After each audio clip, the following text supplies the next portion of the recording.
नमस्कार दोस्तों, साहित्य समाधान के मंच से मैं डॉक्टर रीता गौड़ बाल कांड के दूसरे सत्र में आप सभी का हार्दिक स्वागत करती हूं, अभिनंदन करती हूं। कांड क्योंकि बहुत लंबा है इसलिए ज्यादा बातचीत नहीं करेंगे, सीधे मूल विषय पर आते हैं। तो चलिए शुरू करते हैं आज का सत्र। सबसे पहले कुछ एक महत्वपूर्ण तथ्यों की चर्चा तो हमने पिछले सत्र में कर ली थी, लेकिन कुछ और महत्वपूर्ण बातें हैं जो हमें बाल कांड के विषय में जाननी चाहिए, उनकी चर्चा करते हैं। और दोस्तों हाँ, एक बात और मैं आपको बता दूं कि हम पद विस्तार से नहीं पढ़ेंगे, हम प्रश्नों के माध्यम से ही महत्वपूर्ण दोहों की चौपाइयों की चर्चा करेंगे, उनको समझेंगे, जिससे हमारा कम समय में अधिक से अधिक पाठ्यक्रम पूरा हो सके। तो चलिए शुरू करते हैं महत्वपूर्ण तथ्यों पर चर्चा। सबसे पहले तुलसीदास ने रामचरितमानस की रचना का प्रारंभ संवत 1631 चैत्र शुक्ल नवमी मंगलवार को अयोध्या में किया। हालांकि इस बात की चर्चा मैं पिछले सत्र में भी कर चुकी हूं, लेकिन फिर भी इस बात को भूलना नहीं है, इसलिए इसे दोबारा मैं आपके सामने प्रस्तुत कर रही हूं। अब क्यों किया गया, ये एक नई बात है, नया बिंदु है कि संवत 1631 में चैत्र शुक्ल नवमी मंगलवार को ही अयोध्या में क्यों तुलसीदास जी ने रामचरितमानस लिखना प्रारंभ किया। उसका कारण दोस्तों ये है क्योंकि इस दिन सारे वही ग्रह नक्षत्र एकत्र थे जो वास्तव में राम जन्म के समय एकत्र थे। तो तुलसीदास जी की दृष्टि में इससे अधिक उपयुक्त और शुभ समय और कोई हो ही नहीं सकता था। तो जैसा कि यहां लिखा गया है, क्योंकि इस दिन श्री राम जन्म के सभी योग और लग्न एकत्र थे, इसी को ध्यान में रखते हुए तुलसीदास जी ने इस दिन अयोध्या में रामचरितमानस के सृजन का कार्य प्रारंभ किया। दूसरा बिंदु, अयोध्या में प्रचलित एक जनश्रुति, एक लोक श्रुति है, उसके अनुसार मानस का रचना कार्य संवत 1633 मार्गशीर्ष शुक्ल पंचमी रविवार को पूरा हुआ। यानी जो रामचरितमानस संवत 1631 चैत्र शुक्ल नवमी मंगलवार को शुरू हुई, उसकी पूर्णाहुति कब हुई? उसकी पूर्णाहुति हुई 1633 संवत में मार्गशीर्ष शुक्ल पंचमी रविवार के दिन। आगे चलते हैं। इस प्रकार रामचरितमानस के सृजन में कुल मिलाकर प्रश्न पूछा जा चुका है, 2 वर्ष 7 महीने और 26 दिन का समय लगा। अब एक और बात, महत्वपूर्ण बिंदु आपको ध्यान में होना चाहिए, संपूर्ण रामचरितमानस में 1074 कड़वक हैं और 7 कांड हैं। 7 कांडों की चर्चा हम पिछले सत्र में कर चुके हैं, लेकिन 1074 कड़वक आपको ध्यान में रखना है। कड़वक आखिर होता क्या है दोस्तों? कड़वक होता है दोहे चौपाई का वह समूह जिसमें चौपाइयों की संख्या कभी 4 ली गई है तुलसीदास जी के द्वारा, कभी 5 है, कभी 6 है, तो कभी 7 भी है, और उसके बाद एक दोहा आता है। तो ये चौपाइयों और दोहों का जो समूह होता है, कभी कभी दोहे के स्थान पर सोरठा भी इस्तेमाल किया गया है, तो उस समूह को कड़वक कहते हैं। और इस तरह के संपूर्ण 7 कांडों में जो कड़वकों की संख्या है वो है 1074। आपको ध्यान में रखना है, बालकांड रामचरितमानस का पहला और सबसे बड़ा कांड है। कई बार प्रश्न पूछा जाता है कि रामचरितमानस का सबसे बड़ा कांड कौन सा है, तो आपको ध्यान रखना है बालकांड सबसे बड़ा कांड है। बालकांड में कुल 361 कड़वक हैं, ये आपको भूलना नहीं है क्योंकि बालकांड ही हमारे कोर्स में है। तो ऐसी स्थिति में आपको रट लेना है कि बालकांड में कड़वकों की संख्या 361 है। आगे चलते हैं। अब बालकांड के कथा के सारांश को जान लेते हैं ताकि आपको एक क्रम समझ में आ जाए और आप सारे प्रश्नों के सही सही जवाब दे सकें। बहुत संक्षेप में हम इसकी चर्चा करेंगे। आपको ध्यान में रखना है कि बालकांड का प्रारंभ श्लोक निबद्ध संस्कृत मंगलाचरण से हुआ है। यानी अक्सर जो कृतियां हमारे यहाँ लिखी जाती हैं, सृजन किया जाता है पुराने समय में, वो सब मंगलाचरण से प्रारंभ होती हैं, ईश्वर और गुरु की वंदना के बाद प्रारंभ होती है। लेकिन एक अद्भुत बात रामचरितमानस के विषय में यह है कि बालकांड संस्कृत के श्लोकों से शुरू होता है। बालकांड में जो मंगलाचरण है पहला, वो मंगलाचरण संस्कृत में लिखा गया है और इस संस्कृत के मंगलाचरण में 7 श्लोक हैं। आपको ध्यान रखना है, बालकांड में 2 मंगलाचरण है, एक मंगलाचरण है संस्कृत में और दूसरा है अवधी में। ऐसा कहा जाता है दोस्तों कि जब संस्कृत में रामचरितमानस का सृजन शुरू किया, मंगलाचरण के श्लोकों का सृजन शुरू किया तुलसीदास जी ने, तो शिव जी को उनका ये कार्य पसंद नहीं आया और वे उन्हें कुछ और प्रेरणा देना चाहते थे। और इसी प्रेरणा को देने के उद्देश्य से तुलसीदास जी जो भी श्लोक लिखते उसे शिव जी चुरा कर ले जाया करते थे। हालांकि आपको अविश्वसनीय लगेगा, लेकिन यही बात प्रचलित है। तो ऐसी स्थिति में तुलसीदास जी बहुत परेशान हो गए, और जब 7 श्लोक चोरी हो गए, उसके बाद शिव जी ने उन्हें अंतः प्रेरणा दी कि वे अवधी भाषा में काव्य सृजन करें, संस्कृत में काव्य सृजन न करें। तो भाषा में काव्य सृजन करने का अर्थ था, उस समय लोकप्रिय भाषाएं 2 ही थी, कौन सी? ब्रज और अवधी। तो ब्रज भाषा के स्थान पर उन्होंने अवधी भाषा को चुना, और अवधी भाषा में उन्होंने फिर से मंगलाचरण किया, प्रारंभ किया। तो इसीलिए रामचरितमानस में 2 मंगलाचरण है। पहला मंगलाचरण संस्कृत में जिसमें 7 श्लोक है, और दूसरा मंगलाचरण है अवधी में, जो बहुत अधिक विस्तृत है। तो चलिए आगे चलते हैं। संस्कृत मंगलाचरण में कुल 7 श्लोक हैं, अभी मैंने बताया, जिनमें से 6 श्लोकों में क्रमशः, इस क्रम को ध्यान रख लेंगे, कब किसकी वंदना की गई है, प्रश्न पूछा जा सकता है। 6 श्लोकों में वंदना है मंगलाचरण की, 7वें श्लोक में वंदना नहीं है। तो 6 श्लोकों में क्रमशः सरस्वती जी, गणेश जी, पार्वती जी, शिव जी, वाल्मीकि जी, हनुमान जी, श्री सीता जी और श्री रामचंद्र जी की वंदना की गई है। ये बात आपको भूलनी नहीं है। आगे चलें। अवधि मंगलाचरण में, अब अवधि में जो मंगलाचरण है उसमें क्रमशः गणेश जी, श्री नारायण, शिव जी, गुरु जी, ब्राह्मणों, संत एवं खल समाज की वंदना की गई है। दोस्तों एक बात ध्यान में रख लीजिए कि ये मंगलाचरण जो अवधि का है बहुत बहुत अधिक विस्तृत है। तो मैं संक्षेप में केवल महत्वपूर्ण वंदनाओं के विषय का क्रम आपको यहां बता रही हूं। तो इसके अलावा उन्होंने इसके बाद क्या किया है, इसके पश्चात समस्त जगत को श्री राममय मानते हुए संसार में जितने भी देवता हैं, दैत्य यानी राक्षस हैं, और समस्त चराचर जगत के प्राणी, चाहे वो अच्छे हैं या बुरे, उच्च हैं या निम्न, बिना किसी भेदभाव के सबकी वंदना की है तुलसीदास जी ने, ताकि वे अपने इस महत्वपूर्ण लोक मंगलकारी काव्य सृजन को निर्विघ्न पूरा कर सकें। कवि स्वयं को तुच्छ, इसके बाद क्या करते हैं, कवि स्वयं को तुच्छ एवं श्री रामचरित को अथाह मानते हैं कि श्री राम का जो चरित्र है उसे प्रस्तुत करना, उसे अभिव्यक्त करना कोई आसान काम नहीं है, क्योंकि मैं एक बहुत निम्न और एक साधारण तुच्छ प्राणी हूं, लेकिन चरित्र जो है वो एक अथाह सागर के समान है। जिस प्रकार सागर की गहराई को नापना एक साधारण मनुष्य के लिए असंभव होता है, उसी प्रकार तुलसीदास जी कहते हैं कि मुझ जैसे तुच्छ प्राणी के लिए श्री राम के महान विशाल सागर रूपी चरित्र में अवगाहन करना और उसे अभिव्यक्त करना एक नामुमकिन सी बात है, लेकिन फिर भी मैं ये प्रयत्न कर रहा हूं। उन्होंने इस प्रसंग में उसकी महिमा यानी राम के चरित्र की महिमा को स्पष्ट किया है, और अपनी दीनता और काव्य सृजन में अल्पज्ञता को भी व्यक्त किया है। उन्होंने ये भी बताया कि मैं एक दीन व्यक्ति हूं, और दूसरी बात, काव्य सृजन में मुझे बहुत अधिक महारत, बहुत अधिक कुशलता प्राप्त नहीं है। तो ऐसी स्थिति में जो कुछ भी मैं अनगढ़ सा प्रस्तुत करूं उसे ईश्वर स्वीकार करें। ऐसी वंदना के साथ, ऐसे ईश्वर के ध्यान के साथ वे आगे बढ़ते हैं। आगे चलें। सबसे महत्वपूर्ण बिंदु है दोस्तों कि कथा जहां से प्रारंभ होती है, मंगलाचरण, दोनों मंगलाचरणों के बाद उस कथा की शुरुआत याज्ञवल्क्य और भरद्वाज संवाद से होती है। हम ये भरद्वाज जो ऋषि हैं, इनको हम भारद्वाज ऋषि के नाम से जानते हैं, लेकिन रामचरितमानस में इनको इसी तरीके से भरद्वाज ऋषि के रूप में लिखा गया है, इसलिए मैंने विशेष ध्यान रखकर इन्हें भरद्वाज ही लिखा है। तो भरद्वाज और याज्ञवल्क्य ऋषि के संवाद से कथा प्रारंभ होती है, और भरद्वाज ऋषि जो हैं वो प्रयाग में रहते हैं, ऐसा पूरा विस्तार से वर्णन है। और एक बिंदु ऐसा आता है वर्ष भर में, जब मकर राशि में शुभ लग्न होता है, तब प्रयाग में स्नान करना बहुत पवित्र माना जाता है, और उस अवसर पर जितने भी ऋषि मुनि और संत लोग होते हैं वे सब प्रयाग में स्नान करने के लिए आते हैं। तो इसी तरह के एक अवसर पर प्रयाग में याज्ञवल्क्य ऋषि पधारे, और याज्ञवल्क्य ऋषि ने भरद्वाज मुनि के आश्रम में, उनके सानिध्य में रहे, और जितने भी संत महात्मा आते थे वे सब भरद्वाज मुनि के आश्रम में ही रहते थे, क्योंकि वहां का वातावरण काफी पवित्र और भक्ति भाव से परिपूर्ण था।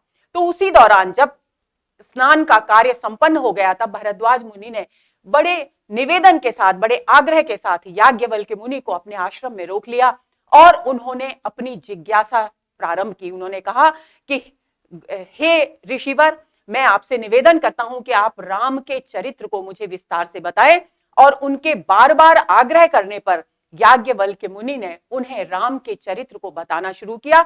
और वो जो राम का चरित्र शुरू होता है रामचरितमानस में, वो शिव पार्वती संवाद से शुरू होता है। दो बातें बिल्कुल स्पष्ट समझ लीजिए, शुरुआत रामचरितमानस के बालकांड की याज्ञवल्क्य भरद्वाज संवाद से हुई है। और जब याज्ञवल्क्य जी भरद्वाज जी को राम की कथा सुनाते हैं, उस समय वे वो कथा सुनाते हैं जो शिव जी ने पार्वती जी को सुनाई थी, यानी शिव पार्वती संवाद याज्ञवल्क्य भरद्वाज संवाद के अंतर्गत आया हुआ एक विस्तृत संवाद है, जिसमें वे शिव जी के सती जी के साथ अगस्त्य ऋषि के आश्रम में जाने, विस्तार से राम कथा सुनने और भक्ति के रहस्य निरूपण का वर्णन करते हैं। तो दोस्तों, इस प्रसंग को संक्षेप में मैं आपके सामने प्रस्तुत करती हूं। उसमें रामचरितमानस में तुलसीदास जी ने लिखा है कि एक बार शिव जी पार्वती जी के साथ अगस्त्य ऋषि के आश्रम में गए और वहां उन्होंने रामचरित सुनाने का अगस्त्य ऋषि से निवेदन किया, और अगस्त्य ऋषि ने तब उन्हें विस्तार से रामचरित सुनाया, राम के नाम की महिमा का गुणगान किया उनके सामने। जब वे जिस समय ये प्रसंग घटित हुआ, उस समय तुलसीदास जी ने लिखा है कि राम का जन्म हो चुका था और राम के राज्याभिषेक की चर्चा के फलस्वरूप उन्हें 14 वर्ष का वनवास मिल चुका था, और वनवास में वे दंडक वन में लक्ष्मण जी और सीता जी के साथ विचरण कर रहे थे। तो इतनी घटना यहां घटित हो चुकी थी। जब अगस्त्य ऋषि के आश्रम से लौटकर वे शिवजी सती जी के साथ आ रहे थे, उस समय उनके मन में ये लालसा उत्पन्न हुई, क्योंकि उनके परम आराध्य श्री राम, तो उनके मन में लालसा उत्पन्न हुई कि वे नर रूप में अपने आराध्य श्री राम के दर्शन करें। और ऐसी स्थिति में उन्होंने बहुत अधिक इच्छा होने पर अपनी इच्छा को पहले तो दबाया, क्योंकि उन्हें अनुकूल अवसर प्रतीत नहीं हुआ। उसके बाद एक अवसर, उचित अवसर आने पर, वो अवसर उन्हें कब मिला? जब सीता जी का अपहरण हो चुका था और श्री राम व्याकुल होकर स्थान स्थान पर वन में सीता जी को तलाश करते हुए लक्ष्मण जी के साथ घूम रहे थे, विचरण कर रहे थे। उस समय उन्हें श्री राम के दर्शन हुए और उन्होंने सच्चिदानंद परम धाम कहकर उनकी वंदना की, उन्हें मस्तक झुकाया। इस बात से सती जी के मन में संदेह उत्पन्न हो गया और उन्हें लगा कि प्रभु तो स्वयं भगवान है, सारा संसार इनकी पूजा करता है, आराधना करता है, फिर इन्होंने एक साधारण से मनुष्य के समक्ष मस्तक क्यों झुकाया, उन्हें सच्चिदानंद परम धाम कहकर संबोधित क्यों किया। तो उन्होंने शिवजी से इस बात को जानने की, इस भ्रम का निवारण करने की प्रार्थना की। शिवजी ने बहुत प्रयास किया कि वे सती जी के इस भ्रम को दूर कर सकें, लेकिन फिर भी सती जी का भ्रम इस बिंदु को लेकर अटका रहा कि यदि वे सच्चिदानंद परम धाम हैं, तो वे सामान्य मनुष्य की तरह स्त्री के वियोग में व्याकुल होकर इधर से उधर विचरण क्यों कर रहे हैं। ऐसी स्थिति में जब कोई उपाय न सूझा, तो शिवजी ने सती जी से कहा कि आप स्वयं जाकर उनकी परीक्षा ले लें कि वे सच्चिदानंद परम धाम हैं या नहीं है। ऐसी स्थिति में सती जी वहां गईं और उन्होंने सीता जी का रूप धारण किया, ये जांचने के लिए कि श्री राम यदि सच्चिदानंद परम धाम है, तो वे उन्हें उस रूप में देखकर भी उनके सही रूप को पहचान लेंगे या उन्हें पहचान जाएंगे। तो जैसे ही वे वहां पहुंची, तो श्री राम ने उनका अभिवादन किया और उनसे कहा कि वृषकेतु अर्थात शिव जी कहां है। शिव जी का एक नाम वृषकेतु भी है दोस्तों, क्योंकि ऐसा माना जाता है कि उनकी केतु यानी ध्वजा पर वृष का चिन्ह अंकित होता है, इसलिए उन्हें वृषकेतु कहा जाता है। तो पूछा कि आप इस सघन वन में अकेली विचरण क्यों कर रही हैं, वृषकेतु कहां है। तो ऐसे वाक्य सुनकर ऐसी स्थिति में सती जी का भ्रम दूर हुआ और वे समझ गई कि इन्होंने सब कुछ जान लिया है और ये वास्तव में सच्चिदानंद परम धाम है। वे बहुत पश्चाताप करती हुई हृदय में कि उन्होंने सीता जी का रूप धारण किया और शिव जी के सामने अब मैं इस स्थिति को कैसे व्यक्त करूं, ये बात सोचती सोचती वे वापस शिव जी के पास आई। शिव जी ने पूछा, कर ली परीक्षा, लेकिन उन्होंने ये छिपाई बात कि उन्होंने सीता जी का रूप धारण कर श्री राम की परीक्षा ली है। पर शिव जी क्योंकि त्रिकालदर्शी हैं, वे इस बात को जान गए और उन्होंने मन ही मन संकल्प कर लिया कि अब वे सती जी को पत्नी के रूप में स्वीकार नहीं करेंगे, उनके साथ रहेंगे लेकिन पति के रूप में नहीं रहेंगे। क्यों? क्योंकि उन्होंने वो रूप धारण कर लिया जो उनके आराध्य श्री राम की पत्नी का, जगत जननी का रूप था, वो रूप उन्होंने धारण कर लिया। और इसके बाद वे लौटकर समाधि में लीन हो गए। इसी बीच में एक और घटना घटित हुई, लेकिन आगे चलते हैं, उसको हम बताते हैं। ये मैं आपको बता चुकी हूं। कवि ने लिखा है कि जिस समय यह घटना घटित हुई उस समय राम जन्म हो चुका था और श्री राम सीता जी एवं लक्ष्मण जी के साथ वनवास में दंडक वन में घूम रहे थे। आगे चलते हैं। शिव जी मन ही मन श्री राम के नर रूप के दर्शन करने को लालायित थे तथा उचित अवसर की तलाश में थे। उन्हें सीता हरण के बाद ये अवसर मिला।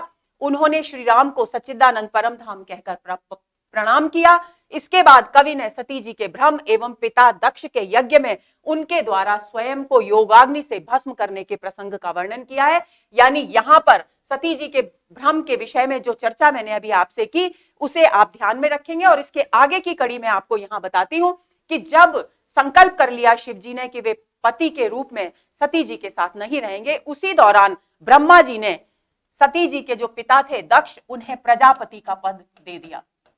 और प्रजापति का पद देने के कारण दक्ष अहंकारी हो गए और उन्होंने एक विशाल यज्ञ का आयोजन किया और उसमें सभी देवी देवताओं को बुलाया, आमंत्रित किया, लेकिन शिव जी के पास निमंत्रण पत्र नहीं भेजा। ऐसी स्थिति में जब सती जी को पता चला कि उनके पिता के घर पर एक विशाल उत्सव का आयोजन हो रहा है, तो उन्होंने पति से यानी शिव जी से अनुमति मांगी उस आयोजन में जाने की। हालांकि शिव जी ने उन्हें इनकार नहीं किया, उन्हें रोका नहीं, लेकिन उन्होंने इतना अवश्य कहा कि बिना बुलाए किसी भी स्थान पर जाना उचित नहीं है, चाहे वह फिर पिता का ही घर क्यों न हो। लेकिन फिर भी पिता का घर ही तो है, ये सोचकर सती जी वहां चली गई। लेकिन जब उन्होंने वहां उस विशाल अनुष्ठान में सभी देवताओं को, देवी देवताओं को सम्मान प्राप्त करते देखा और शिव जी का अपमान होते हुए देखा, तो वे उस स्थिति को सहन नहीं कर सकी और वहीं उस यज्ञ के निकट उन्होंने योगाग्नि से अपने आप को भस्म कर लिया और यहीं से सती जी का जीवन समाप्त हो गया। आगे चलते हैं। सती जी का पार्वती के रूप में अब अगला जन्म आता है। सती जी का पार्वती जी के रूप में हिमालय और मैना की पुत्री के रूप में जन्म हुआ। पार्वती जी की माता का नाम था मैना और पिता का नाम था हिमालय। हिमालय पुत्री कहकर, शैल सुता कहकर हम पार्वती जी को जानते हैं। नारद जी के वचन सुनकर शिव जी को पति के रूप में प्राप्त करने की कठोर तपस्या वे करने लगी। एक बार घूमते हुए हिमालय पर्वत यानी कैलाश पर नारद जी आए और उन्होंने पार्वती जी से कहा कि उनके लिए सबसे योग्य वर कौन सा है, शिव जी हैं। और ऐसी स्थिति में उनके मन में तो पहले से ही शिव जी के प्रति अगाध प्रेम विद्यमान था, जन्म जन्मांतर से विद्यमान था, तो वे उन्हें पति के रूप में प्राप्त करने के लिए कठोर तपस्या करने लगी। और ये तपस्या उन्होंने कई हजार वर्ष तक की। कभी प्रारंभ में वे कंदमूल फल खाकर रहती थी, फिर वे सूखे पत्ते खाकर रहने लगी, फिर वे केवल वायु पर रहने लगी। तो दोस्तों, एक बिंदु जो आपको भूलना नहीं है वो ये कि जब तपस्या के दौरान उन्होंने सूखे बेलपत्र खाना भी छोड़ दिया, तब वे अपर्णा कहलाई। अपर्णा का मतलब है जिन्होंने पर्ण यानी पत्ते ग्रहण करना भी त्याग दिया हो। इसीलिए पार्वती जी को अपर्णा कह करके पुकारा जाता है। कामदेव को शिव जी द्वारा भस्म करना और कामदेव का अनंग कहलाना। अब दोस्तों, इसका प्रसंग क्या है ये भी मैं आपको बताती हूं।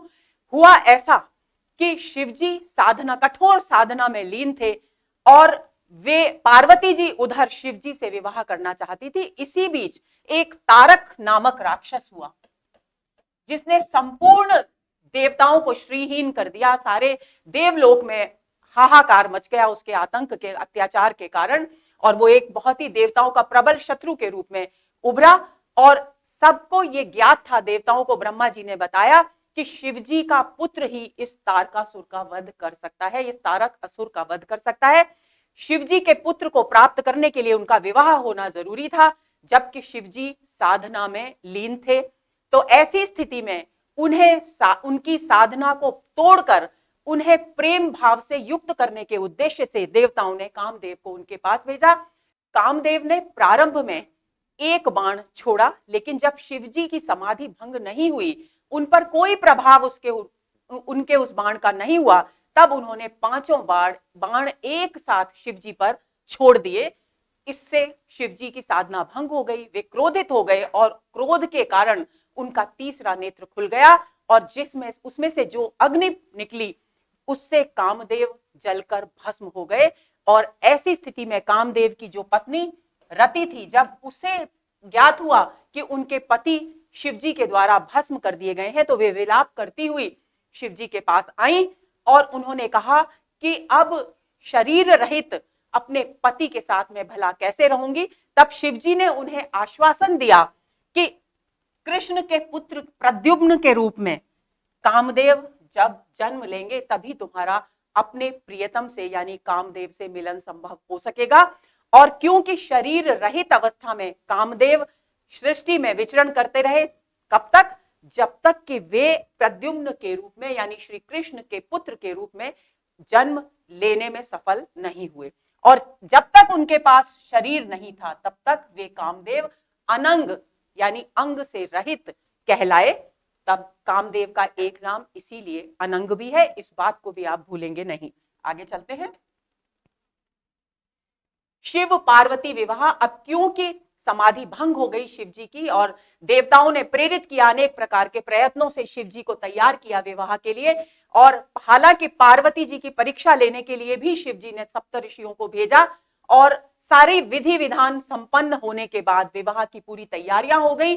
और जब हिमालय और मैना ने अपनी पुत्री के वर के विषय में जानकारी प्राप्त की और उन्हें पता चला कि विचित्र वेशभूषा धारण करने वाले शिव जी से विवाह होने वाला है, तब वे थोड़े से विचलित हुए, लेकिन अंत में वे शांत चित्त हो गए और दोनों का विवाह संपन्न हो गया। और इसके फलस्वरूप पुत्र का जन्म हुआ, जिस पुत्र को हम कार्तिकेय के नाम से जानते हैं, और उस कार्तिकेय ने ही तारकासुर का वध किया। आगे चलते हैं। भारद्वाज मुनि को सुपात्र मानकर याज्ञवल्क्य ऋषि का उन्हें रामचरित्र सुनाना और बताना कि यह रामचरित्र शिवजी ने पार्वती जी को और काकभुशुंडी ने पक्षीराज गरुड़ को सुनाया था। अब इतनी सारी बातें जब याज्ञवल्क्य मुनि बता चुके भारद्वाज जी को, तो इस सारे वर्णन को सुनकर वे उनका रोम रोम रोमांच से भर उठा। उन भक्ति भाव की प्रबलता के कारण भरद्वाज मुनि के नेत्रों से अश्रुधारा प्रवाहित होने लगी। उनकी इस स्थिति को देखकर याज्ञवल्क्य ऋषि अभिभूत हो गए और उन्होंने ये निश्चय किया कि भरद्वाज मुनि रामचरित्र को विस्तार से सुनने के सच्चे अधिकारी हैं, और ऐसी स्थिति में उन्होंने विस्तार से रामचरित्र उनके सामने अभिव्यक्त करना प्रारंभ किया। और उन्होंने ये बताया कि रामचरित्र जो है ये शिवजी ने पार्वती जी को और यही रामचरित्र काकभुशुंडी ने पक्षीराज गरुड़ को सुनाया था।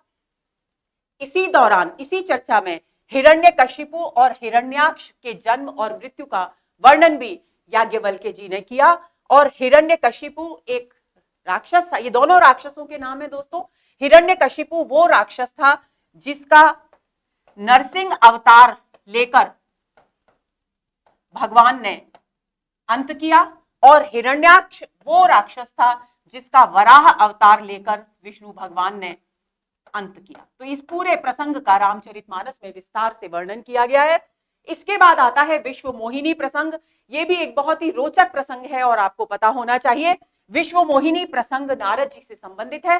कहा जाता है कि एक बार नारद जी क्योंकि भ्रमणशील थे, हमेशा प्रभु का गुणगान करते हुए उनके ध्यान में लीन रहते हुए वे इधर से उधर तीनों लोकों में विचरण करते रहते। तो एक बार घूमते घूमते वे एक बहुत सुंदर गुफा में पहुंच गए, और जब उन्होंने उस गुफा में प्रवेश कर श्री हरि को यानी विष्णु भगवान को स्मरण किया, नारायण को स्मरण किया, तो उनकी समाधि लग गई। इस बात से कामदेव बहुत विचलित हो गए और उन्होंने अपनी शक्ति को सिद्ध करने के उद्देश्य से उन पर बाण छोड़े। किन पर? नारद जी पर बाण छोड़े, लेकिन नारद जी पर उन बाणों का कोई प्रभाव नहीं पड़ा। जब समाधि टूटी नारद जी की, तब उन्हें ये अहंकार हो गया कि उन्होंने भी शिव जी की तरह कामदेव को पराजित कर दिया है, और वे इस अहंकार से ग्रसित होकर शिव जी के पास पहुंचे और उन्हें पूरा का पूरा प्रसंग कहकर सुनाया। शिव जी सारी स्थिति जान गए और उन्होंने नारद जी से कहा कि तुमने मुझसे तो ये प्रसंग कह दिया, ये चर्चा कर दी, लेकिन विष्णु के सामने यानी नारायण के सामने ये प्रसंग की चर्चा बिल्कुल मत करना। लेकिन नारद जी भला कहां रुकने वाले थे। वे दौड़ते दौड़ते विष्णु जी के यानी नारायण जी के पास पहुंचे और उन्होंने ये पूरा का पूरा प्रसंग नारायण के समक्ष यानी विष्णु भगवान के समक्ष सुना दिया। विष्णु भगवान जानते थे कि नारद जी उनके एकनिष्ठ अनन्य भक्त हैं और अपने भक्त को वे अहंकार में ग्रसित होते हुए नहीं देख सकते थे। तो ऐसी स्थिति में उन्होंने निश्चय किया कि उनका दायित्व है, यदि वे सचमुच भक्त वत्सल हैं तो उनका दायित्व है कि वे नारद जी के इस अभिमान को दूर करें, उन्हें अभिमान से ऊपर उठाएं, मुक्त करें। तो ऐसी स्थिति में उन्होंने, जब नारद जी वहां से लौटने लगे, तो उनके मार्ग में एक बहुत सुंदर नगर की माया से रचना की, और वहां का राजा था राजा शीलनिधि, और उसकी पुत्री, ये राजा शीलनिधि जो था, उसकी पुत्री का नाम था विश्वमोहिनी, जो कि अत्यंत रूपवती थी। नारद जी वहां पहुंचे और शीलनिधि ने उनसे अपनी पुत्री के विवाह की चर्चा की और ये बात पूछा कि इनके किस प्रकार के लक्षण है, इसका वर कैसा मिलेगा। लेकिन नारद जी उस समय तक विष्णु भगवान की माया के कारण विश्व मोहिनी के रूप पर, सौंदर्य पर आसक्त हो चुके थे, इसलिए उन्हें कुछ भी अच्छा नहीं लगा और उनके मन में तीव्र लालसा हुई कि इस राजकुमारी से उन्हीं का विवाह होना चाहिए। और वे फिर से दौड़े दौड़े नारायण जी के पास गए और उनसे कहा कि हे हरि, आप मुझे अपने जैसा रूप और सौंदर्य प्रदान करें, क्योंकि मैं विश्व मोहिनी से विवाह करना चाहता हूं। जब स्वयंवर का आयोजन हुआ और विष्णु भगवान ने उन्हें हरि का रूप दिया, हरि का एक अर्थ बंदर भी होता है। तो विष्णु भगवान क्योंकि नारद जी के अहंकार को नष्ट करना चाहते थे, इसलिए उन्होंने हरि का जब रूप मांगा तो अपना रूप देने के स्थान पर उन्हें वानर का रूप यानी बंदर का रूप दे दिया, और वे पूरे आत्मविश्वास के साथ स्वयंवर की सभा में आ गए। और विश्व मोहिनी जब जैसे जैसे वरमाला लेकर वहां घूमती उस मंडप में, विशाल मंडप में, तो वे हर बार ये सोचते कि अब की बार वरमाला उनके गले में पड़ेगी, क्योंकि वे हरि के रूप में है और हरि से ज्यादा सुंदर इस सृष्टि में कोई भी नहीं है। लेकिन जब ऐसा नहीं हुआ और उनके उतावलेपन को देखकर वहां दो गण शिव जी के भी मौजूद थे, उन्होंने कहा पहले अपनी अपनी शक्ल तो देखो। तो नारद जी को कुछ भ्रम हुआ कि सब लोग उनको देख कर हंस भी रहे थे। तो ऐसी स्थिति में पास में बहती हुई एक नदी में गए और उसके जल में उन्होंने अपने चेहरे को देखा, तो उन्हें ज्ञात हुआ कि उन्हें हरि ने यानी नारायण ने वानर का रूप प्रदान किया है। वे अत्यंत क्रोधित होकर नारायण के पास गए और उन्होंने क्रोध में आकर नारायण को शाप दिया कि जिस तरह से आपने मुझे स्त्री के वियोग में तड़पाया है, उसी तरह से एक दिन आपको भी अपनी स्त्री के, अपनी पत्नी के वियोग में तड़पना पड़ेगा, और उस वियोग पीड़ा से मुक्ति आपकी वानरों की सहायता से ही होगी। तो दोस्तों, ये वो आधार है जो राम कथा को एक सबल मंच प्रदान करता है, जो रामायण की रामचरित की पृष्ठभूमि तैयार करता है। तो इस बात को आपको भूलना नहीं है। नारद जी ने हरि को शाप दिया, इसकी चर्चा मैं कर चुकी हूं।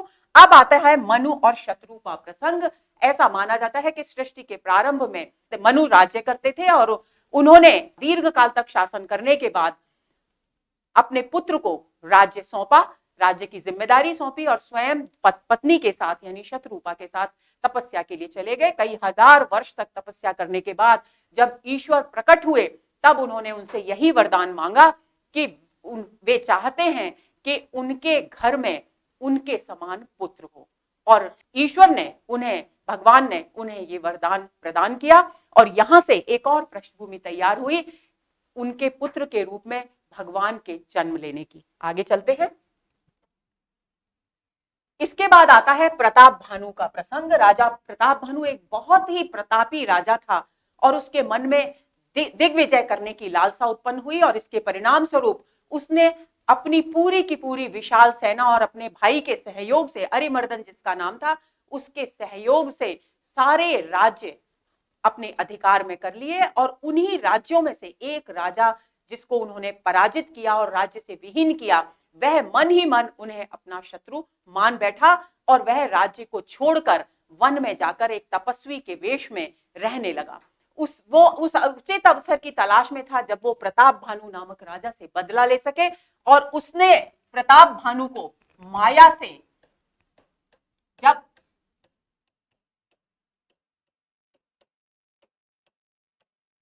जब एक बार प्रताप भानु शिकार के लिए वन में आए और उसे ज्ञात हो गया कि प्रताप भानु वन में आ गए हैं, तब उसने कालनेमी नामक राक्षस के सहयोग से उसे अपने आश्रम तक बुलाया। किस प्रकार बुलाया? कालनेमी राक्षस ने एक वाराह यानी एक सुअर का, विशालकाय सुअर का रूप धारण किया और उसे भटकाकर वो उस एक तनु नाम से जो कपटी मुनि रहता था उसके आश्रम में ले आया, और प्रताप भानु उस एक तनु ऋषि को वास्तविक महान ऋषि मानकर उनकी चरण वंदना करने लगे और उनकी मीठी मीठी बातों में आ गए।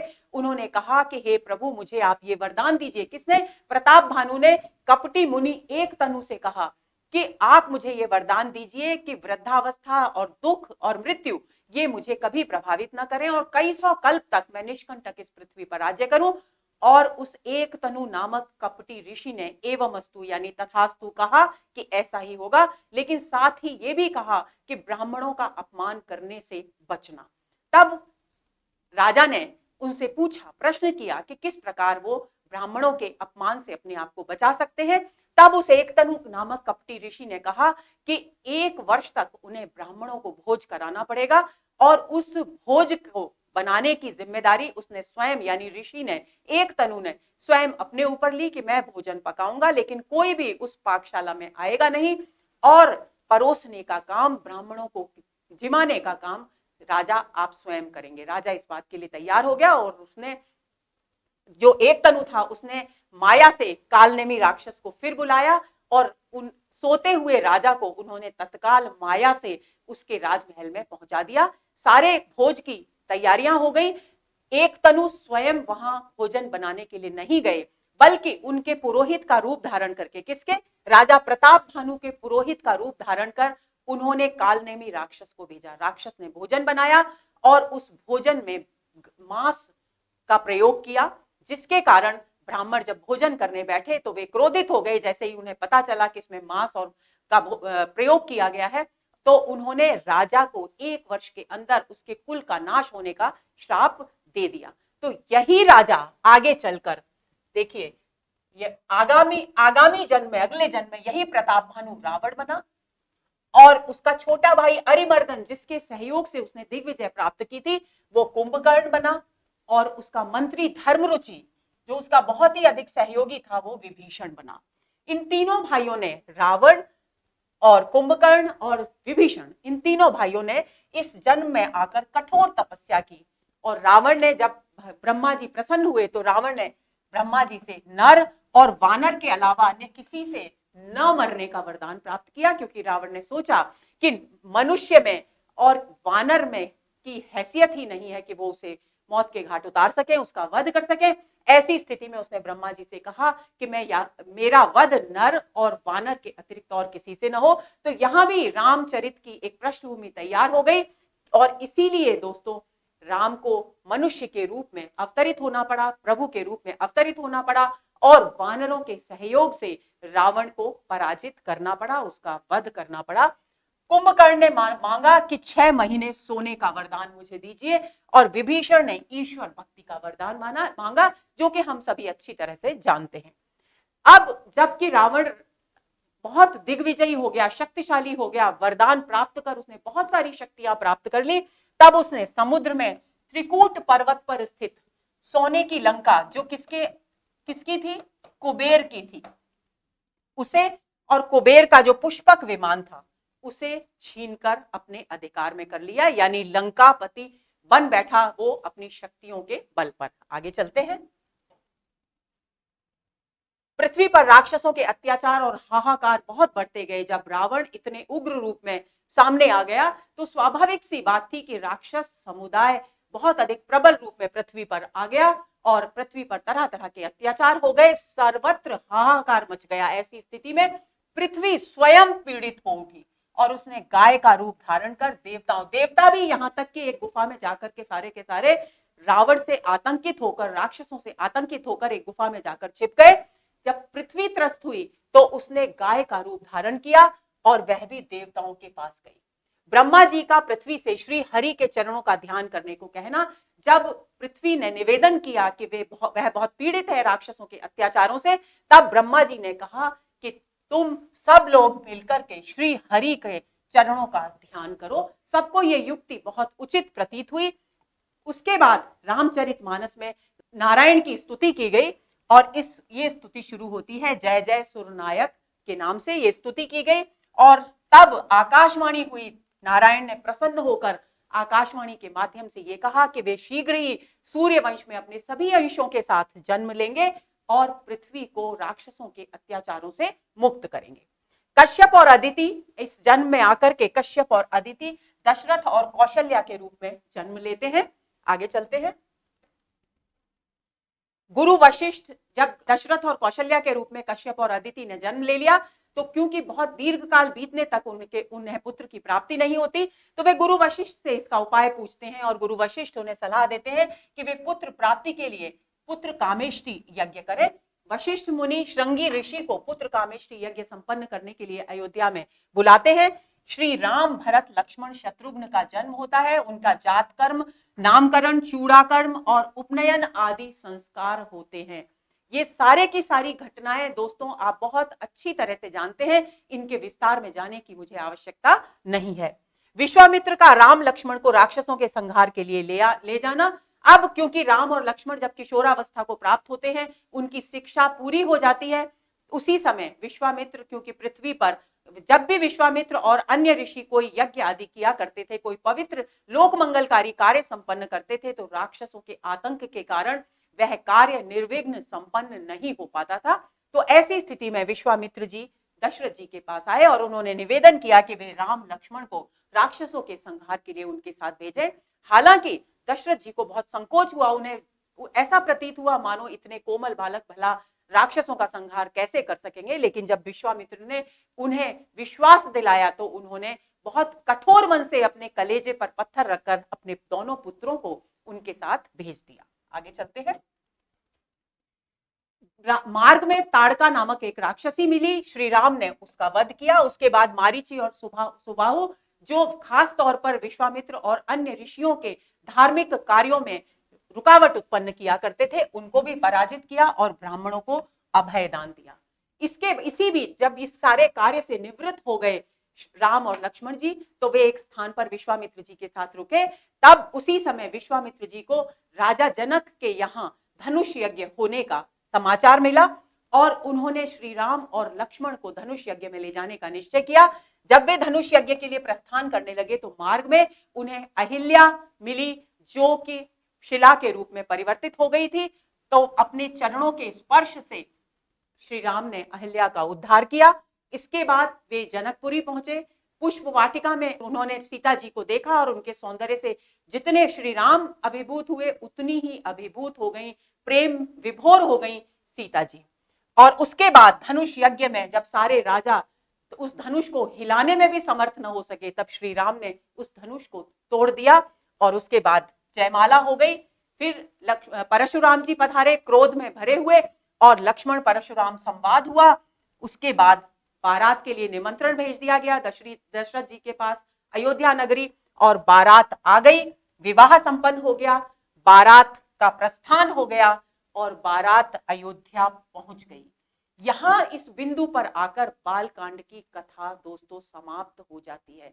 आपको ध्यान रखना है कि बाल कांड की कथा जो मंगलाचरण से प्रारंभ होती है, वह श्री राम के जन्म आदि सभी घटनाओं को घटित करती हुई, अपने भीतर समेटती हुई, उनके विवाह और विवाह के बाद अयोध्या नगरी पहुंचने के बिंदु पर आकर के समाप्त हो जाती है। आगे चलते हैं।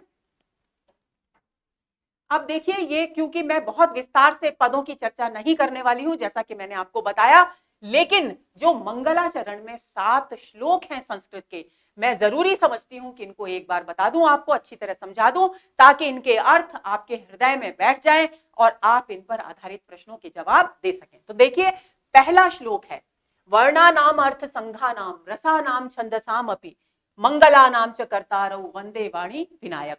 देखिए, वर्णानाम, वर्णानाम यानी वर्णों, अर्थ यानी अर्थ, वर्णों और अर्थों के संघ यानी समूह, यानी वर्णानाम अर्थ संघानाम का अर्थ क्या हुआ, वर्णों और अर्थों के समूह। रसानाम यानी रसों, छंदसाम यानी छंदों, मंगलानाम कल्याणों, कल्याणकारी कार्यों,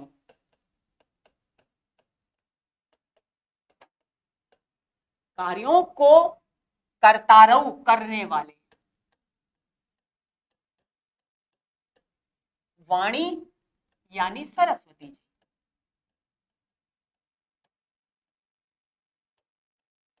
विनायक यानी गणेश जी,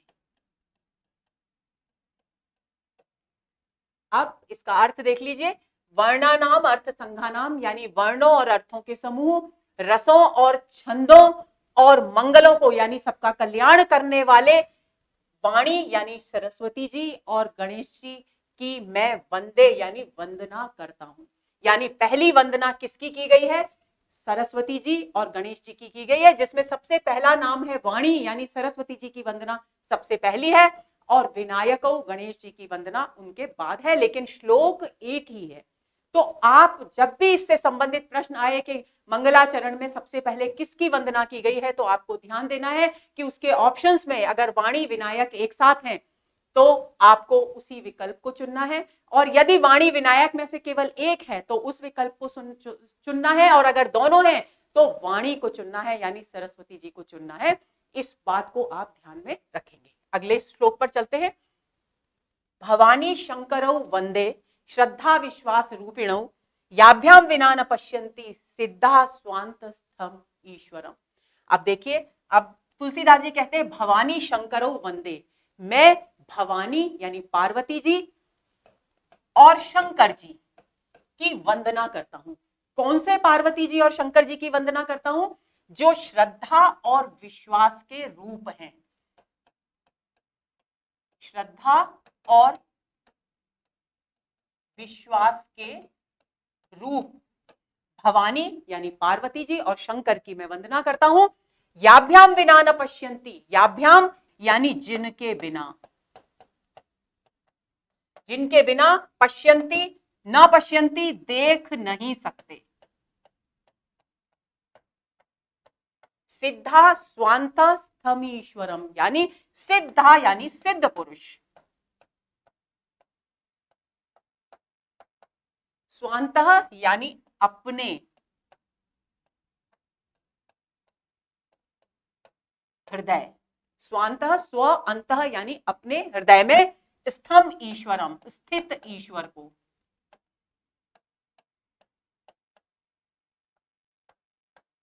अब इसका अर्थ एक बार समझ लेंगे। देखिए, तुलसीदास जी कहते हैं कि मैं श्रद्धा और विश्वास के साक्षात प्रतिरूप भवानी यानी पार्वती जी और शंकर की वंदना करता हूं, जिनकी कृपा के बिना सिद्ध पुरुष भी अपने हृदय में स्थित ईश्वर का साक्षात्कार नहीं कर सकते, उनका दर्शन नहीं कर सकते। यानी दूसरी वंदना किसकी है? भवानी शंकर की यानी पार्वती जी और शिव जी की वंदना की गई है, और पार्वती जी और शिव जी को आपको ध्यान रखना है श्रद्धा विश्वास रूपिणों बताया गया है। आगे चलें। वंदे बोधमयम नित्यम गुरुम शंकर रूपिणम यमाश्रितो ही वक्रोपि चंद्र सर्वत्र वंद्यते। अब तीसरे श्लोक में उन्होंने किसकी वंदना की है? गुरु की वंदना की है। इस बात को ध्यान रखेंगे। पहले में वाणी विनायक, दूसरे में भवानी शंकर और तीसरे में गुरु। अब देखिए, वंदे बोधमयम, बोधमयम यानी ज्ञान युक्त, नित्य यानी अमर, गुरु।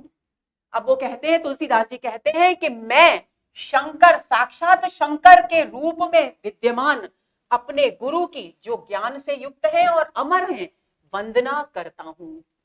कौन से शंकर रूपी गुरु की वंदना करता हूं? जो यमाश्रितो ही वक्रोपि चंद्र सर्वत्र वंद्यते, यानी जिनका आश्रय लेने पर, यानी जिनकी शरण में जाने पर, जिनका आश्रय लेने पर वक्र यानी टेढ़ा, चंद्रमा भी सर्वत्र वंद्यते यानी पूजा जाता है। आपको ध्यान होगा, शिव जी की जटाओं में तिरछा चंद्रमा विद्यमान रहता है, उसी बात को की ओर संकेत करते हुए ये बात कही गई है। यानी तुलसीदास जी कहते हैं कि मैं अपने गुरु जो कि साक्षात शंकर के रूप हैं, जो ज्ञान के भंडार हैं, जो अमर हैं, उनकी वंदना करता हूं, और वे साक्षात शिव जी के रूप हैं। कौन से शिव जी? जिनका आश्रय लेकर टेढ़ा चंद्रमा भी सर्वत्र सम्मान पाता है, पूजा जाता है। आगे चलते हैं। सीता राम गुण ग्राम पुण्यारण्य विहारिणो वंदे विशुद्ध विज्ञानो कवीश्वर कपीश्वरो। अब देखिए, यहां पर वंदना की गई है कवीश्वर यानी वाल्मीकि और कपीश्वर यानी हनुमान जी। ये ध्यान रखना है। अब ये कवीश्वर यानी वाल्मीकि और हनुमान जी कौन से हैं उसके विषय में कहा गया है तुलसीदास जी के द्वारा। सीता राम गुण ग्राम, गुण ग्राम का अर्थ है गुणों का समूह। अरण्य विहारिणौ यानी वन में विहार करने वाले, वन में विचरण करने वाले।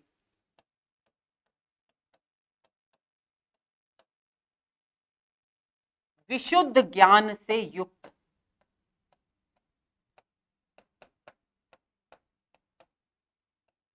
आप इसका अर्थ समझ लीजिए। देखिए तुलसीदास जी कहते हैं कि सीता राम के गुणों के समूह के अरण्य में जो हमेशा विचरण करते हैं, यानी जिनका चित्त सदैव सीता और राम के गुणों में डूबा रहता है, जो एक क्षण के लिए भी अपने आप को उनके गुणों के समूह से बाहर नहीं निकालते, ऐसे विशुद्ध विज्ञान के स्वरूप कवीश्वर महर्षि वाल्मीकि और हनुमान जी की मैं वंदना करता हूं। आगे चलते हैं। उद्भव स्थिति संहार कारिणीम क्लेश हारिणीम सर्वश्रेयस करीम सीताम न तो हम राम वल्लभाम। और अब आगे वो सीता जी की वंदना कर रहे हैं। वो कहते हैं कि राम वल्लभाम यानी राम की प्रिया, वल्लभाम यानी प्रिया, राम की प्रिया जो सर्वश्रेयस करीम, जो सबका कल्याण करने वाली है।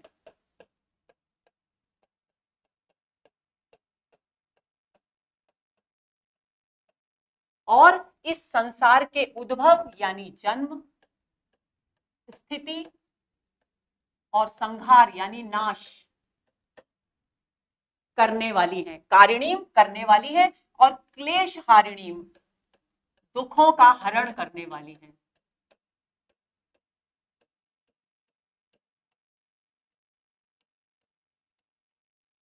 तुलसीदास जी कहते हैं दोस्तों यहां पर कि उद्भव स्थिति संहार कारिणीम, जो इस सृष्टि के उद्भव यानी जन्म, स्थिति यानी विद्यमान होने, संहार यानी नष्ट करने वाली है, और सारे संसार के कष्टों का, क्लेशों का हरण करने वाली है, जो सबका कल्याण करने वाली है।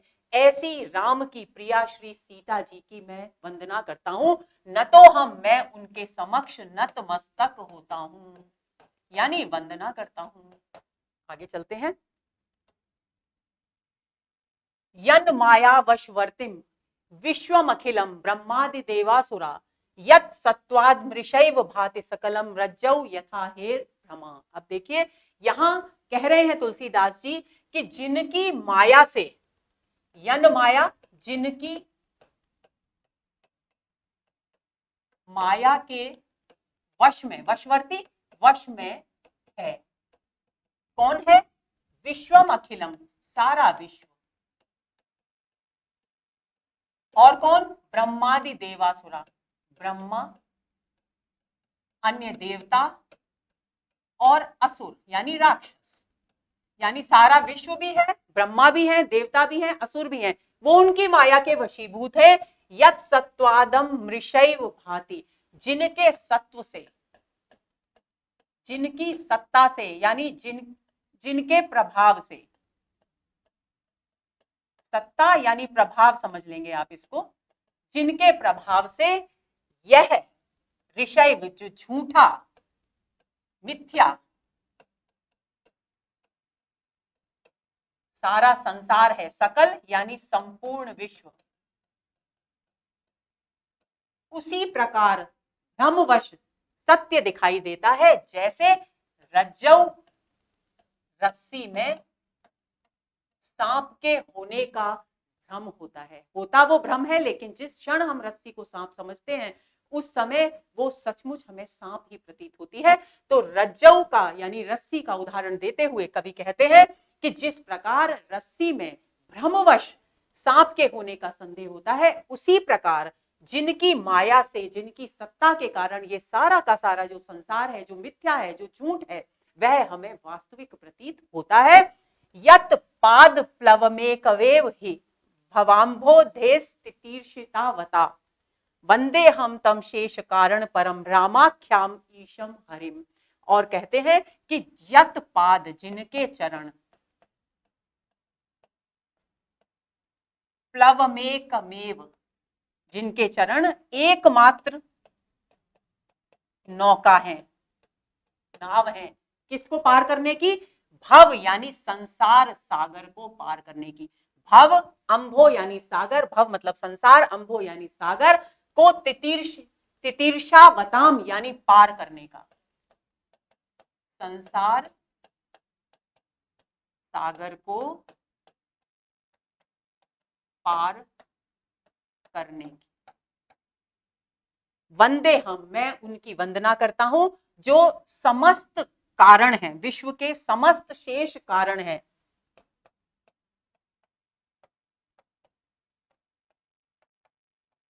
रामाख्यम ईशम, जिन्हें राम नाम से पुकारा जाता है। आख्यम यानी राम नाम से पुकारा जाता है।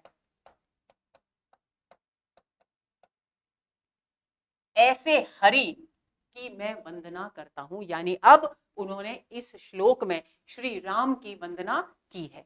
अब एक बार वापस देख लेते हैं।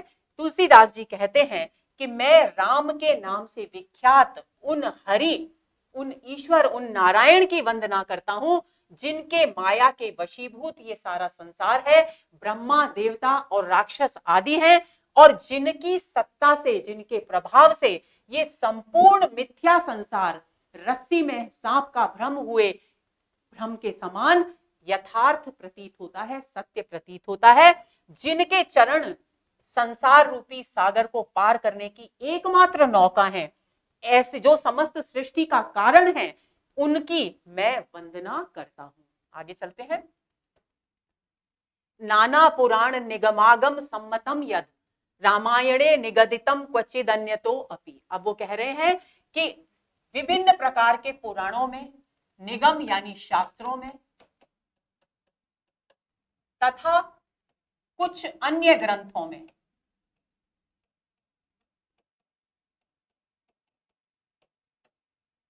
राम के चरित्र का जो निगदितम वर्णन किया गया है,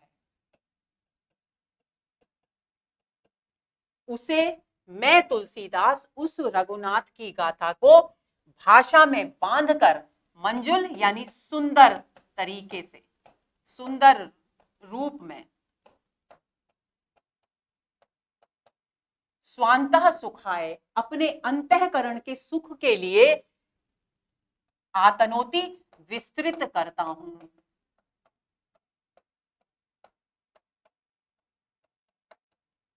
ये हो गए हमारे प्रारंभ के 7 श्लोक। उम्मीद करती हूं कि आपको समझ में आ गए होंगे। आगे चलते हैं। अब बात आती है दोस्तों कुछ महत्वपूर्ण प्रश्नों की।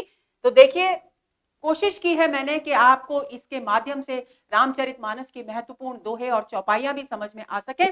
तो पहला प्रश्न है, तुलसीदास कृत रामचरितमानस में सर्वप्रथम किसकी वंदना की गई है? गणेश जी, सरस्वती जी, शिव जी, या फिर ए और बी दोनों? तो हम पढ़ चुके हैं दोस्तों, वाणी विनायक कहा गया है, तो डी विकल्प यहां इस प्रश्न का सही उत्तर है। आगे चलते हैं। तुलसीदास कृत रामचरितमानस में प्रथम श्लोक कौन सा है? भवानी शंकरो वंदे श्रद्धा विश्वास रूपिणम, वंदे बोधमयम नित्यम गुरु शंकर रूपिणम, उद्भव स्थिति संहार कारिणीम क्लेशहारिणीम, या वर्णानाम अर्थ संघानाम रसानाम छंदसामपि? तो डी विकल्प यहां भी सही है, क्योंकि वर्णानाम अर्थ संघानाम रसानाम छंदसामपि यही रामचरितमानस का पहला श्लोक है।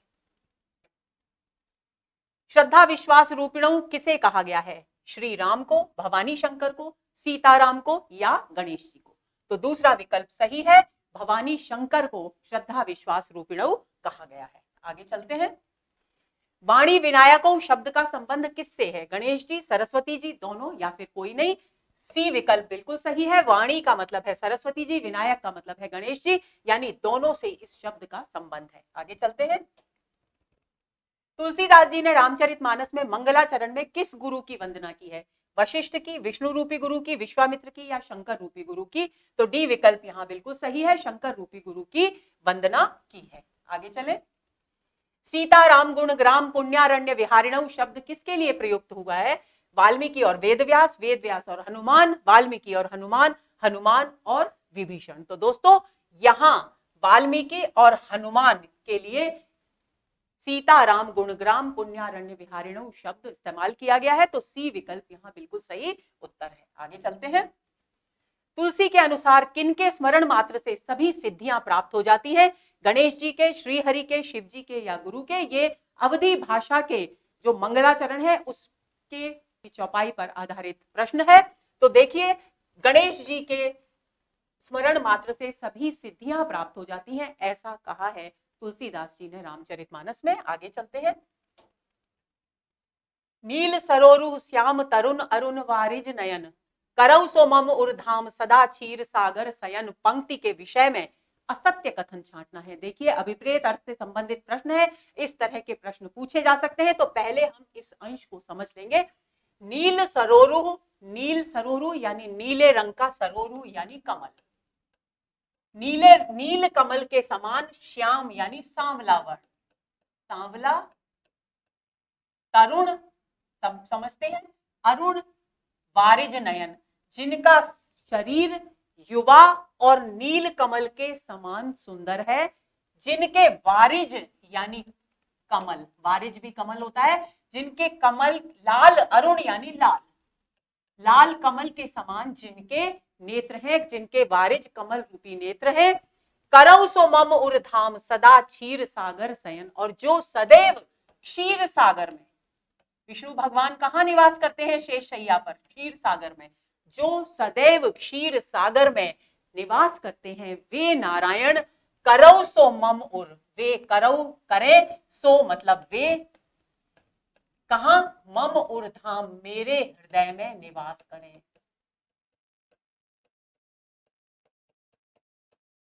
कब, कैसे निवास करें? सदा मेरे हृदय में निवास करें। तो कुल मिलाकर इसका अर्थ हुआ कि जिनका वर्ण नीले कमल के समान श्यामल और तरुण है, जिनके नेत्र लाल कमल के समान सुंदर है, वे जो क्षीर सागर में सदैव विद्यमान रहते हैं, शयन करते हैं, वे प्रभु, वे नारायण मेरे हृदय में सदैव के लिए वास करें।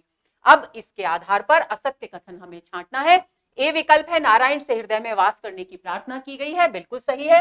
नारायण को नील कमल के समान श्यामल बताया गया है, यह भी बिल्कुल सही है। इसमें रूपक अलंकार है दोस्तों, वारिज नयन में रूपक अलंकार है, यह भी सही है।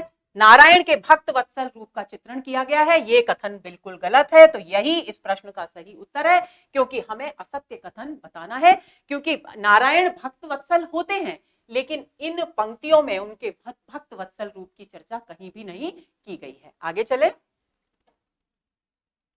जाहे दीन पर नेह करौ कृपा मर्दन मयन, पंक्ति में रेखांकित शब्द का संबंध किससे है? ऑप्शंस है कामदेव, शिवजी, राम या नारायण से। तो दोस्तों, मर्दन मयन, मयन का अर्थ होता है कामदेव और मर्दन का अर्थ होता है नाश करना। तो किसने कामदेव का को भस्म किया था? शिव जी ने किया था। तो इस पंक्ति का अर्थ देख लेंगे। जाहे दीन पर नेह, जिन्हें दीनों पर, जो पीड़ित हैं उन पर विशेष नेह है यानी स्नेह है, और जो उन पर कृपा करते हैं, और जो कामदेव का नाश करने वाले हैं, कामदेव का मर्दन करने वाले हैं, तो ऐसे शिव की आराधना की गई है। तो इस पंक्ति में मर्दन मयन का संबंध हुआ किससे? शिव जी से। आप भ्रमित नहीं होंगे, ऑप्शंस हैं कामदेव, शिवजी, राम या नारायण।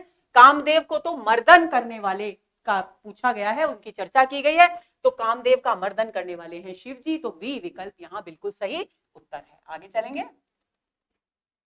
बंदौ गुरुपद पदम परागा, सुरुचि सुवास सरस अनुरागा, अमीय मूरिमय चूरन चारु, समन सकल भवरुज परिवारु। इसको अर्थ को समझ लेंगे पहले। तो देखिए, वो कहते हैं कि तुलसीदास जी कहते हैं कि बंदौ, बंदौ यानी वंदना करता हूं, गुरुपद, गुरु के पद यानी चरणों की। कौन से गुरु के चरणों की? जो पद्म यानी कमल के पराग के समान है, कमल के पराग के समान है। और कैसे हैं? सुरुचि यानी सुंदर है, सुगंधित है, रसयुक्त है, और अनुराग से, प्रेम से युक्त है। और जो क्या है? अमीय मूरिमय चूरन चारु, अमीय का मतलब होता है अमृत, अमृत की मूरी यानी जड़ी, अमृत की जड़ी कौन सी होती है? संजीवनी बूटी। तो यानी संजीवनी जड़ी का चारु यानी सुंदर चूर्ण है, पीस करके जो बना देते हैं, चूर्ण है समन सकल भव रुज परिहारू, और जो संसार के जितने भी रोग हैं यानी कष्ट हैं उनके परिवार का, कष्टों का परिवार यानी कष्टों का समूह का समन यानी शांत करने वाले हैं, संसार के समस्त कष्टों का को शांत करने वाले हैं, ऐसे गुरु के चरण कमल के पराग की मैं वंदना करता हूं। इन पंक्तियों में कौन सा अलंकार है? रूपक अलंकार, अनुप्रास अलंकार, उपमा या रूपक, उत्प्रेक्षा या उदाहरण, अनुप्रास या उत्प्रेक्षा। तो दोस्तों हम देखेंगे कि यहाँ पर पद, पदम, परागा, प वर्ण की आवृत्ति हुई है। दूसरी बात, स वर्ण की बहुत बार आवृत्ति हुई है। तो ऐसी स्थिति में यहाँ अनुप्रास अलंकार तो हो ही गया, लेकिन उपमा अलंकार यहाँ कहीं दिखाई नहीं दे रहा है, जबकि पद, पदम, परागा में रूपक अलंकार स्पष्ट रूप से दिखाई दे रहा है। तो ऐसी स्थिति में ए विकल्प यहाँ बिल्कुल सही उत्तर है। आगे चलेंगे। बंदौ गुरुपद कंज कृपा सिंधु नर रूप हरे, महामोह तमपुंज जासु वचन रवि कर निकर। किसकी, इन पंक्तियों में किसकी वंदना की गई है? तो देखिए आपको ध्यान रखना है, बंदौ गुरुपद कंज कृपा सिंधु नर रूप हरे, या इसको समझ लेंगे कि तुलसीदास जी कहते हैं कि मैं बंदौ यानी वंदना करता हूं गुरु के कमल रूपी चरणों की, कंज का मतलब होता है कमल, गुरु के कमल रूपी चरणों की वंदना करता हूं, जो नर के रूप में साक्षात हरि के समान है और कृपा सिंधु यानी कृपा के सागर है,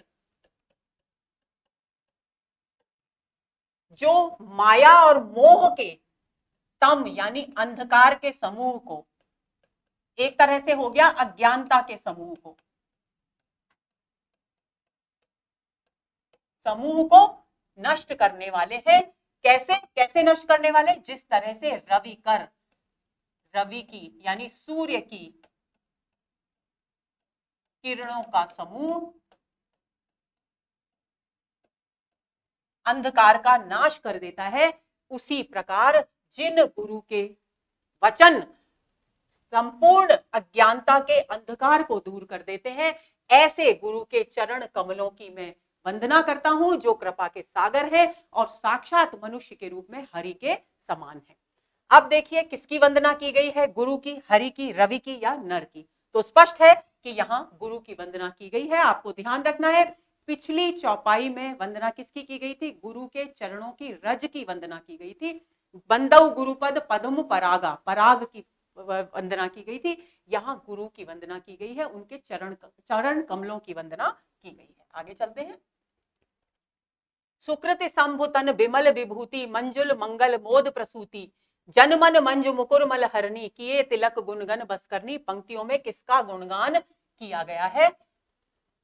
सुकृति का, शंभु का, चरण रज का या तिलक का? तो दोस्तों यहाँ गुरु के चरणों की रज का, उनकी धूल का, रज का अर्थ होता है धूल,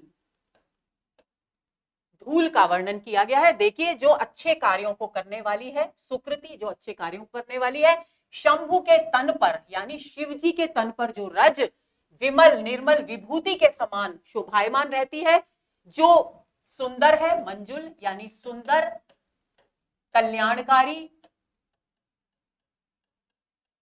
और मोद यानी आनंद को जन्म देने वाली है, और जो जन के मन रूपी सुंदर मुकुर यानी आईना, हृदय रूपी जो आईना है, उसमें विद्यमान मल यानी कलमश, बुराई, कालिमा का हरण करने वाली है, और जिसका तिलक धारण करने पर सारे गुणगण यानी गुणों का समूह बस करनी अपने नियंत्रण में हो जाता है। पंक्तियों में किसका गुणगान किया गया है? तो स्पष्ट है कि चरण रज का गुणगान किया गया है। सी विकल्प यहाँ इस प्रश्न का सही उत्तर है। आगे चलते हैं। तुलसीदास जी ने गुरु के चरण नख की ज्योति के विषय में क्या नहीं कहा है? ये प्रश्न जिससे संबंधित है उन पंक्तियों को मैंने यहाँ नीचे लिख दिया है ताकि मैं आपको अच्छी तरह से समझा सकूं। तो देखिए ए विकल्प है, यह मणियों के प्रकाश के समान है, इसके स्मरण से हृदय में दिव्य दृष्टि उत्पन्न होती है, यह नर को भक्ति भाव प्रदान करती है, यह मोह के अंधकार को नष्ट करती है। अब इन पंक्तियों को देख लेते हैं। श्री गुरु पद नख मणिगण ज्योति, तो क्या कहा गया है? श्री जो गुरु हैं उनके पद यानी चरणों के नाखून कैसे हैं? मणियों के समूह से उत्पन्न ज्योति के समान, उससे मणियों के समूह से जितना प्रकाश उत्पन्न होता है उसके समान है, यानी यह मणियों के प्रकाश के समान है। ये कथन तो बिल्कुल सही है। दूसरी पंक्ति देखिए, सुमिरत दिव्य दृष्टि ही होती, और इन गुरु के चरणों की नाखून रूपी मणियों का स्मरण करने मात्र से ही यानी हृदय में दिव्य दृष्टि प्राप्त होती है। इसके स्मरण से हृदय में दिव्य दृष्टि उत्पन्न होती है। बी विकल्प भी सही है। दलन मोह तमसो सप्रकाशु, और ये क्या करती है कि जो मोह का अंधकार व्याप्त होता है हृदय में, उसको अपने प्रकाश से दलन यानी नष्ट कर देती है। यह नर को भक्ति भाव प्रदान करती है, इसके विषय में अभी कुछ नहीं आया है। यह मोह के अंधकार को नष्ट करती है, ये बिल्कुल सही है, क्योंकि यहां कहा गया है बड़े भाग और आवई जासु, और जिसके हृदय में यह प्रीति उत्पन्न हो जाती है। किसके प्रति प्रीति? गुरु के चरण कमलों के नाखूनों की प्रति प्रीति उत्पन्न हो जाती है, वह बहुत भाग्यशाली होता है, क्योंकि संपूर्ण अज्ञानता उसकी दूर हो जाती है, उसके हृदय में दिव्य दृष्टि का संचार हो जाता है। यानी कि सी विकल्प इस प्रश्न का सही उत्तर है, क्योंकि यहां पर गुरु के चरणों की नख की ज्योति के विषय में केवल और केवल ये कथन प्रस्तुत नहीं किया गया है। आगे चलते हैं। अमीय मूरिमय चूरन चारु, ये पहले आ चुका है। समन सकल भवरुज परिवारु, पंक्तियों का संबंध किससे है? परिवार से, गुरु की चरण रज से, दोनों से या किसी से नहीं, तो बी विकल्प यहां बिल्कुल सही है, क्योंकि गुरु की चरण रज से इन पंक्तियों का संबंध है। आगे चलते हैं।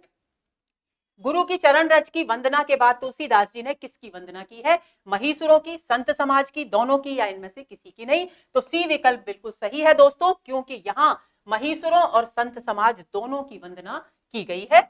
आगे चले। तुलसीदास ने संत जनों के चरित्र को कैसा बताया है? कपास के समान, सूर्य की किरणों के समान, चंद्रमा के समान, या कमल के पुष्प के समान। तो दोस्तों ये पंक्तियां जिन पर आधारित है ये प्रश्न, इनको समझ लेते हैं। साधु चरित शुभ चरित कपासु, तुलसीदास जी कहते हैं कि साधु यानी सज्जन व्यक्तियों का चरित्र किसके समान होता है? कपास के समान, यानी रुई के समान होता है। कपास के समान क्यों बताया है? कपास में कोई रस नहीं होता, लेकिन वो देखने में बिल्कुल सुंदर होती है, और बुनने, कातने, धागा बनने की अनेक पीड़ाएं सहती हुई भी वो अपने आप को लोक कल्याण से जोड़े रखती है। कैसे? अगली पंक्तियों में हम इसके अर्थ को समझेंगे। इसी प्रकार जैसे कपास में कोई रस नहीं होता, इसी तरह से रसों के प्रति कोई आकर्षण संतों में, साधुओं में नहीं होता, यानी वे विरक्त भाव के होते हैं। नीरस विशद गुणमय फल जासु, ये नीरस होता है कपास, ऐसे ही वो विरक्त होते हैं और विशाल गुणों से युक्त होते हैं, अनेक गुणों से युक्त होते हैं, अनेक गुणों का से युक्त होते हैं। इनका फल अनेक अच्छे फलदायक होता है।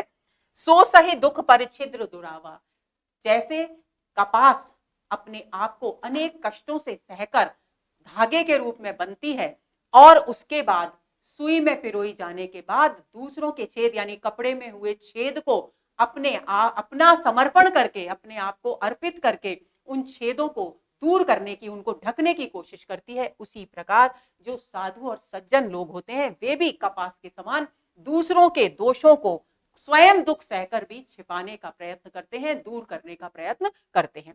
वंदनीय जेहि जग जस पावा, और ये यश वंदनीय मनुष्यों के समान ये सज्जन लोग जगत में यश को प्राप्त करते हैं। ये इसका अर्थ हो गया। अब देखिए तुलसीदास ने संत जनों के चरित्र को कैसा बताया है, कैसा यहां रह गया है। कपास के समान, सूर्य की किरणों के समान, चंद्रमा के समान, या कमल के पुष्प के समान, तो स्पष्ट है कि कपास के समान बताया है। दोस्तों अभी आपको ये प्रश्नों के उत्तर समझना बहुत आसान लग रहा होगा, लेकिन जब ये बिना इन पंक्तियों के आएंगे तो आपके लिए थोड़ी मुश्किल होगी। इसलिए आप प्लीज इन पंक्तियों को अच्छी तरह से अपने चित्त में धारण कर लें। आगे चलें। तुलसीदास ने सकल गुण खानी किसे कहा है? ब्राह्मणों को, संतों को, मनुष्यों को या फिर गुरु को? इन पंक्तियों पर आधारित है ये प्रश्न। बंदौ प्रथम महीसुर चरना, मोह जनत संशय सब हरना, सुजन समाज सकल गुण खानी, करऊं प्रणाम सप्रेम सुबानी। अब देखिए, गुरु के चरणों की रज के बाद जो छंद आता है वो ये पंक्तियां हैं। इनमें महीसुर, मही का मतलब होता है पृथ्वी, और सुर का मतलब होता है देवता, पृथ्वी के देवता, यानी पृथ्वी के देवता कौन हुए? ब्राह्मण। तो तुलसीदास जी कहते हैं कि मैं सबसे पहले, अब गुरु के चरण रज की वंदना करने के बाद सबसे पहले मैं किसकी वंदना करता हूं? महीसुर यानी पृथ्वी के देवता अर्थात ब्राह्मणों के चरणों की वंदना करता हूं। मोह जनित संशय सब हरना, मोह के कारण, अज्ञानता के कारण मनुष्य के हृदय में जो भी संशय, भ्रम उत्पन्न होते हैं, उन सबका हरण करने वाले हैं ब्राह्मण। सुजन समाज सकल गुण खानी, और इनका, इन सुजन समाज यानी इन संतों का जो समाज है, संतों का जो समूह है, वो कैसा है? समस्त गुणों की खान है, समस्त गुणों का भंडार है। उनके चरणों की मैं वंदना करता हूं, उन्हें प्रणाम करता हूं, प्रेम से प्रणाम करता हूं, सुंदर वाणी में प्रणाम करता हूं। अब इस प्रश्न को देखते हैं, तुलसीदास ने सकल गुण खानी किसे कहा है? ब्राह्मणों को, संतों को, मनुष्यों को या गुरुओं को? तो यहां दोस्तों संतों को सकल गुण खानी कहा है। सुजन समाज यानी संतों का जो समूह है उसे समस्त गुणों का की खान कहकर पुकारा गया है। आगे चलते हैं। जो जग जंगम तीरथ राजू किसे कहा गया है? प्रयागराज को, भक्ति को, सत्कर्मों को या संत समाज को? अब इन पंक्तियों को देख लेते हैं जिन पर आधारित है ये प्रश्न। मुद मंगलमय संत समाजू, जो जग जंगम तीरथ राजू, राम भक्ति जय सुर सरिधारा, सरसई ब्रह्म विचार प्रसारा। अब इन पंक्तियों में कहा गया है कि जो संतों का समाज है वो मुद यानी आनंद देने वाला है, मंगलमय यानी कल्याणकारी है, और थावर जंगम, जंगम यानी चराचर जो जगत है, चराचर जगत में तीर्थराज के समान है, यानी प्रयाग के समान है, प्रयागराज के समान है। राम भक्ति जह सुरसरी धारा, और यहां पर इस संतों के समाज में जिस प्रकार प्रयाग में देव नदी गंगा प्रवाहित होती है, उसी प्रकार इन संतों के समाज में राम भक्ति की गंगा प्रवाहित होती है। सरसई ब्रह्म विचार प्रसारा, और यहाँ पर ब्रह्म से संबंधित जो विचार हैं वो प्रसरित होते हैं, पल्लवित होते हैं, विकसित होते हैं। अब देखते हैं इस प्रश्न को। जो जग जंगम तीरथ राजू किसे कहा गया है? ए प्रयागराज को, बी भक्ति को, सत्कर्मों को या संत समाज को? तो संत समाज को दोस्तों, जो जग जंगम तीर्थ राजू यानी तीर्थराज के समान बताया है। कवि ने कहा है कि संतों का जो समूह है वो प्रयागराज के समान है। तो डी विकल्प यहाँ इस प्रश्न का सही उत्तर है। आगे चलेंगे। किसकी महिमा से कौए कोयल और बगुले हंस बन जाते हैं? सत्संग, ईश्वर कृपा, भक्ति या फिर श्री राम? इन पंक्तियों को देखते हैं। मज्जन फल देखिए तत्काला, काक होए बिक पिक बकऊ मराला, सुने आचरज करे जने कोई, सत्संगति महिमा नहीं कोई। अब इन पंक्तियों को समझ लेते हैं। कवि कहते हैं कि मज्जन फल, कि जो सत्संग में, सत्संग की सरिता यानी नदी, जो सत्संग की सरिता में मज्जन यानी डूबते हैं, स्नान करते हैं, डूबते हैं, उन्हें तत्काल उसका फल मिल जाता है। यानी सत्संगति एक ऐसा प्रसंग है, एक ऐसा संदर्भ है जिसके द्वारा, जिसका परिणाम सत्संगति करने वाले को तुरंत मिल जाता है। काक होए पिक, और कैसा परिणाम मिलता है कि इसके प्रभाव से काक, कोयल, कौए कोयल बन जाते हैं। कौए कोयल बनने का मतलब ये नहीं है कि कौए सचमुच में कोयल बन जाते हैं, बल्कि ये मतलब है कि दूषित मनोवृत्ति वाले, कलमश से युक्त पापी व्यक्ति भी सद्गुणी और पुण्यात्मा हो जाते हैं। बकऊ मराला, और जो बक होते हैं, जो बगुले, वे मराल यानी हंस बन जाते हैं। दोनों का अर्थ यही है कि जो पुण्यात्मा है, जो अपुण्यात्मा है, जो निम्न प्रवृत्ति के लोग हैं, जो दुष्ट प्रकृति के लोग हैं, जो अधम है, नीच है, वे सब पुण्यात्माओं में और सत प्रवृत्ति के लोगों में परिवर्तित हो जाते हैं। सुने आचरज करे जने कोई भी मनुष्य इस बात को सुनकर भले ही अचरज करे, आश्चर्य करे, लेकिन ये बिल्कुल स्पष्ट है, सत्संगति की जो महिमा है वो गोई यानी छिपी हुई नहीं है। तो अब किसकी महिमा से कौवे कोयल और बगुले हंस बन जाते हैं? सत्संग, ईश्वर कृपा, भक्ति या श्री राम? तो ए विकल्प यहाँ सही उत्तर है। सत्संग से कौवे कोयल और बगुले हंस बन जाते हैं, यानी बुरी प्रवृत्ति के लोग सत्वृत्ति के लोगों में परिवर्तित हो जाते हैं। आगे चले। तुलसीदास जी ने सत्संग की कौन सी विशेषता नहीं बताई है? ए, सत्संग आनंद का मूल है, ये बताया है तुलसीदास जी ने। सत्संग से दुष्ट भी सुधर जाते हैं, ये भी बताया है। सत्संग राम कृपा से प्राप्त होता है, ये भी बताया है। और सत्संग के बिना योग से भी मुक्ति प्राप्त होती है, ये कथन उन्होंने नहीं बताया है। ये विशेषता सत्संग की उन्होंने नहीं बताई है। तो डी विकल्प यहाँ इस प्रश्न का सही उत्तर है। तो दोस्तों, ये हुआ हमारा आज का सत्र। उम्मीद करती हूं कि ये सत्र आपके लिए बहुत बहुत बहुत उपयोगी साबित होगा। अगले सत्र के इंतजार में रहिए। नमस्कार।